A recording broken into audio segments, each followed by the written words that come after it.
Ignition sequence start. 6, 5, 4, 3, 2, 1, 0. Liftoff. We have a liftoff.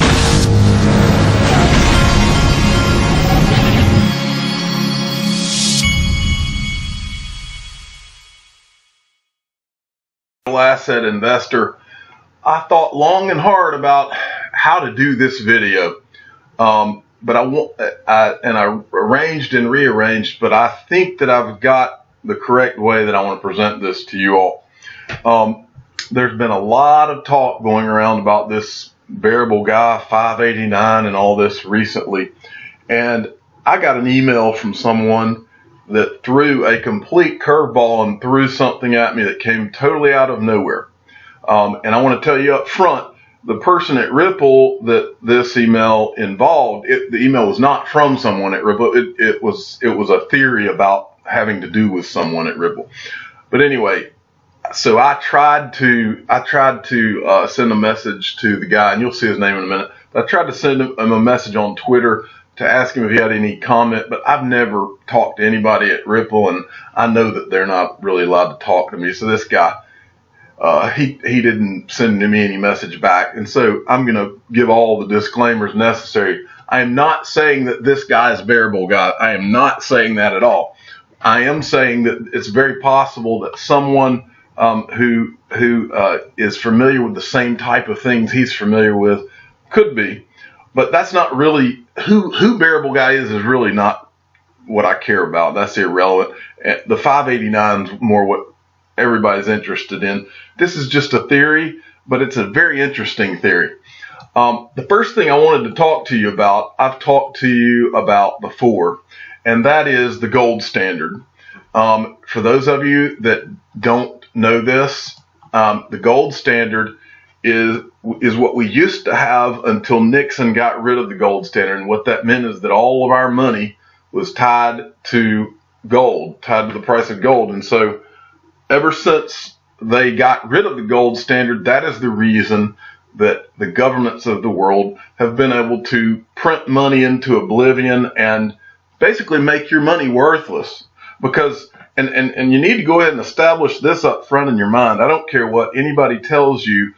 The dollars, if your money is not tied to anything like gold, they can print it at will and it is worthless, okay? Or if it's not worthless, it becomes worthless over time. And I've told you for a long time that I believe crypto is the answer, or one of the answers to that. And I believe it might be the ultimate answer. And that's kind of what this video is about. But what I wanted to tell you about today is Comex Rule 589, but I wanted to go over that gold standard to begin with. Okay, now I think I came off of the article that I had pulled up. Okay, this is the article that I wanted to show you. This was in Zero Hedge, and I want to give you a little bit of history about where I'm coming from. When 2008 happened, and when the financial crisis happened, and I saw all of the money printing going on and the bailouts, and I saw our government and the governments of the world printing money and doing everything that made no sense whatsoever in response, and just putting us in more and more debt. And I watched all of the crazy things they were doing to go out of their way to bail out people who had made mistakes and should have paid for their mistakes, whether it's banks or other institutions. When I saw that, I was like a lot of you out there. That really scared me, and I was like, these people have really lost their minds and they really don't have any more answers. And so where do people go when they get scared like that? They go to gold and silver. Gold and silver is since the beginning of time, that is where people go when they get scared. They either go to cash or to gold and silver. But because they had gotten rid of the gold standard, cash is not really a legitimate option anymore. Well, it's not a coincidence, and I've told you this before too, out of the financial crisis, Bitcoin, it's not a coincidence that Bitcoin came out during this same time. And then Ripple and XRP eventually came out as an improvement to Bitcoin. But I tell you all that to go to this article. And if you remember, and if there's one thing that I learned out of the financial crisis. It is that the governments of the world, and they'll say they're doing it for your protection, but that's not what they're doing. All of these crazy schemes, whether it's money printing, unsustainable debts, QE1, 2, 3, and all these crazy names they come up for things, bailouts, bail-ins, all these crazy government-created names that they come up with, and different ways and schemes of putting off the inevitable destruction that's going to come from the Ponzi scheme that they've created. They will do anything to prevent this. And what you're looking at is the CME, okay? The CME is the Chicago Mercantile Exchange, okay? Now, that they run the gold and precious metals markets of the world, okay? And so COMEX Rule 589, and there's that number, 589. COMEX Rule 589 is a rule that the CME implemented. Now, this is back in 2014. And look at the title of this article. What do they know? CME implements gold, precious metals, circuit breakers up to $400 wide. So what this article is basically about is, why are they putting in circuit breakers on the CME? Well, traditionally gold and silver, and I've thought for a long, long time, just like I went straight to buying gold and silver after the financial crisis, I always thought it was very strange that gold and silver did not shoot through the roof. Well, I believe that these type of rules are put in place by the governments and the people controlling the world. I believe these they always put them out there with the idea being they're protecting consumers and all of this. But I believe that it protects the Ponzi scheme. COMEX Rule 589 is circuit breakers. You've probably watched CNBC, and I always shake my head anytime I see it. I've seen Jim Cramer. I can't tell you how many times when the stock market has been tanking or diving, and he'll get on there and talk about, oh, well, the circuit breakers have kicked in, so everything's all right. Well, the question that I have, and I've always had, what do we need circuit breakers for in a free market? You only need circuit breakers if somebody's trying to prevent the truth. Because I don't need if I've invested in something for the common sense right reasons, and good things are being done with that company or this or that, it's going to eventually go up.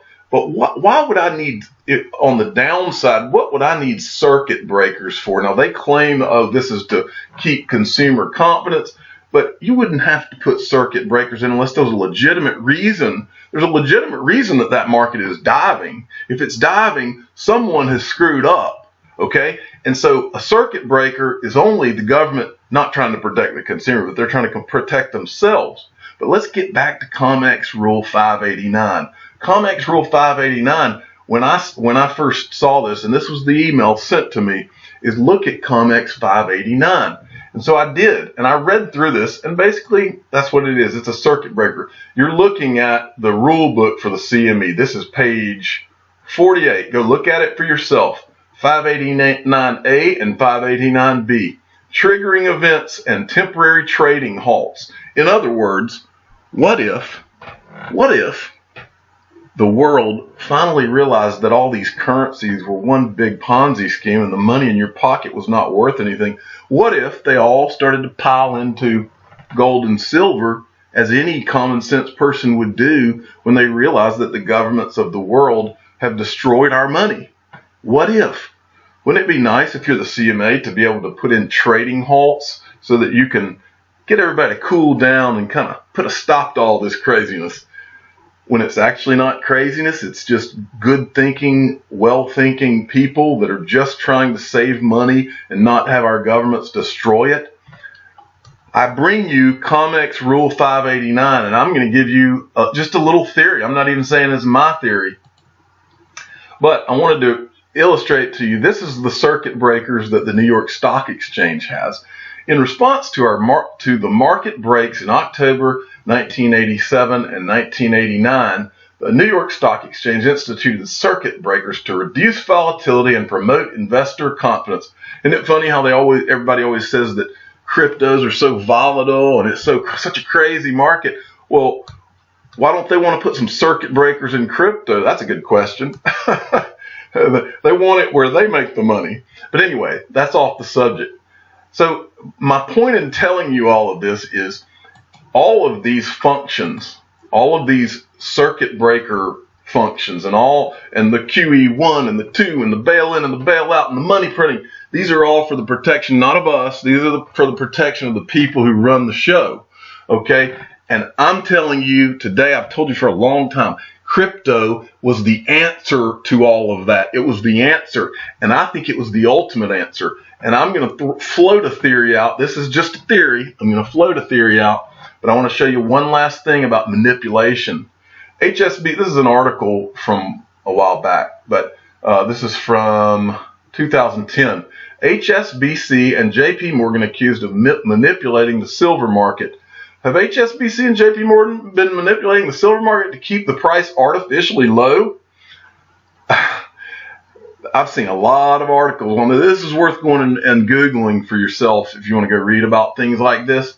Okay, so I want to get around to the point. This article right here that tells you about this Rule 589, the COMEX Rule 589. If you scroll down to the bottom of this article, I want you to look who they tell you to. If you have any questions regarding this notice, you could be directed in the U.S. to Miguel Valles, who was at the CME Group. And if you don't remember Miguel Valles, he was hired by Ripple. CME Group executive Miguel Valles joins Ripple. Ripple's proud to announce another addition to our team. Miguel Valles, head of XRP markets. In his new role, Valles will utilize his considerable expertise building liquidity for new financial products by working with market makers, traders, investors, and exchanges to strengthen the XRP markets and set the stage for large-scale institution adoption.